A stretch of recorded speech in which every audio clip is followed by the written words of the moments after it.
So, hello everybody. So I am Dr. Craig Olsen, and I am here dressed up as corporate casual Donkey Kong in order to tell you about music from the Nintendo Entertainment System. So basically, I think it is pretty obvious that I love video games. They pretty much have implanted themselves in a place in my mind that absolutely just refuses to die. And I have two fairly traumatic head injuries that can actually attest to that fact. So, because of that, because of those head injuries that I had, I actually don't remember a lot of my life before the age of 12. So, unless I knew you afterwards, I don't remember the names of childhood friends that I had. I don't remember life events that the really important things like birthdays. But you know what I do remember? I still remember how to beat Super Mario Bros. 2 in under 20 minutes. Much like the solution to everything else in life, be a princess at all times.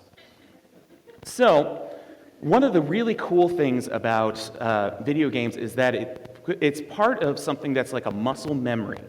And so I can remember how to beat Super Mario Brothers. I remember when playing Mega Man 2, which Robot Master you start off with. The correct answer, of course, is Metal Man. And I also know that I am terrible at Dr. Mario all the time.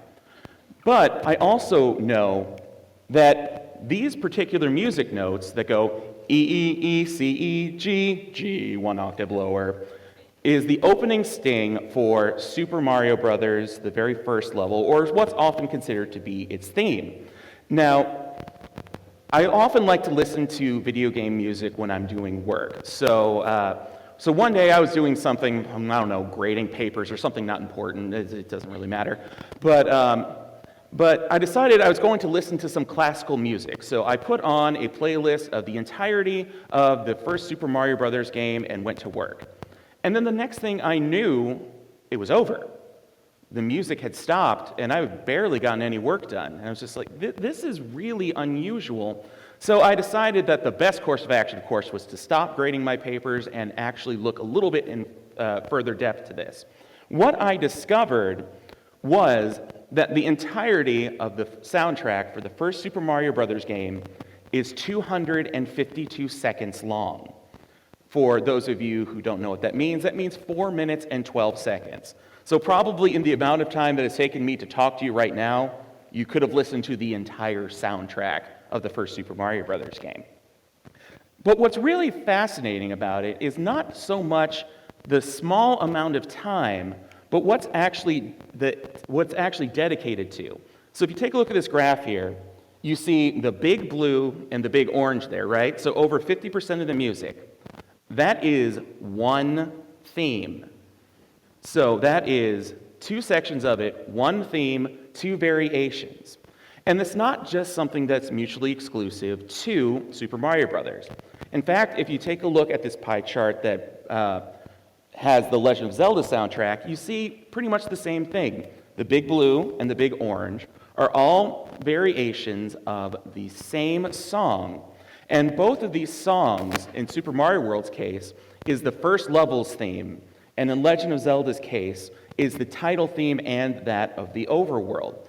So why in particular, when there's such little to work with, do these two songs seem to get preference?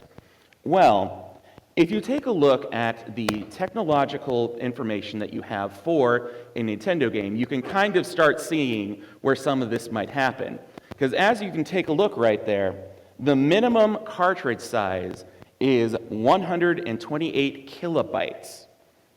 So for those of you who don't really know what that means, that is not a lot. With the maximum size being 4 megabytes. I have songs on my iPhone that are larger than the max amount of memory that you can hold into a Nintendo cartridge. And this is cause for a lot of shortcuts that would happen. So if you take a look graphically at the first Super Mario Brothers game, you can actually tell that the bushes and the clouds are the same sprites, but colored differently. And to add a little bit more complexity to this, how music actually works for the Nintendo Entertainment System is that there are 4 channels of music, sometimes 5, but that one's a little bit more irrelevant. And for each one of those channels, it can only play one sound at a time. So we have right here the different waves that can be produced for it. You got a square wave, which is sharper, and a triangle wave that is duller, and then you have something called white noise, which is more for kind of percussion and rhythm. This is actually divided up in the same way that a string quartet is divided up. So you have a square wave for melody, you have another square wave for counter melody, you have a triangle wave for bass, and then white noise for rhythm. So, what does this basically mean here? It means that in order for a song to be effective, it has to be melodically driven. There is absolutely no other way because only 4, possibly 5 for the sample can actually be heard at once. So this is where a concept of engagement comes into play. So in her book, Winifred Phillips, who wrote A Composer's Guide to Game Music, who, by the way, if you have not heard the name before, she wrote music for games such as God of War, so I think she knows what she's talking about. But you have 3 levels of immersion: engagement, engrossment, and total immersion. But basically, the first level is what's going to be the most important. So music can affect gameplay and the story. And if sequences seem a bit too long, the proper music can help the sequence feel shorter to the player. So music has the ability to alter how we perceive what we are actually doing. Now, whether that actually be playing a level in a game that actually feels longer or shorter than it's supposed to be, or enjoying a piece of media like watching a television show or watching a movie or anything like that, music has the power to alter your perception of time. And a couple other quotes here, but one of the interesting things is the second one right here. Music can have a very powerful influence on the listener, and this includes the listener's perception and relationship to the passage of time. So it can definitely alter what you're talking about. This is also another concept for in the book, How Music Works. We have people will remember melodies or effects such as drum motifs from earlier in the music and will be pleased if they hear fragments from things that they recognize. Now, one of the cool things about video game music is that it's actually meant to be played on loop for as long as possible.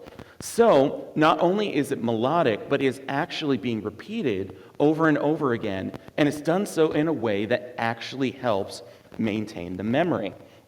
So, the reason why this music particularly stuck with me and actually probably sticks with any one of you that have done anything with this type of media is because it is melodically driven, it has a sense of immersion, it has a sense of repetition, and of course, there is a sense of nostalgia that goes along with it. And of course, this is not just something that is completely exclusive to video games. I mean, after all, if I were to ask you guys out here, what's the theme to Star Wars? I'm pretty sure that most of you, I know a couple of you in here actually can tell me that right off the bat. You probably do the same thing for Jurassic Park. You can probably do the same thing for Harry Potter. I'm sure there's some non-John Williams examples out there at some point, but that's all I can really come up with at this point. And it's also the same thing for television shows. So this is where a lot of title sequences come into play because those are all things that you're definitely going to hear over and over and over again. So one of my personal favorites is the 1980s animated TV show DuckTales, one of the most infectious themes that I've ever heard. I think I heard a woohoo out there somewhere. And also, I'm pretty sure almost anyone in here can tell me what the opening title crawl for The Simpsons sounds like, or what the opening theme song for Friends is. All of those, they're meant to be melodic, repeated, all of these things. And this is one of the cool things about video game music, that it plays the same function. So it's something that is meant to stick with you, meant to alter your passage of time for the best in order for you to have a good experience. And that's the same way with any type of media that you come across. Whether or not you're exploring a town full of yellow jaundiced people, whether or not you are trying to take some wizarding classes from some grumpy teachers at Hogwarts, or whether you are trying to help a little tiny pixelated plumber on his never-ending quest to run to the right, while there's a song playing that will never, ever, ever leave your head at all. Thank you very much.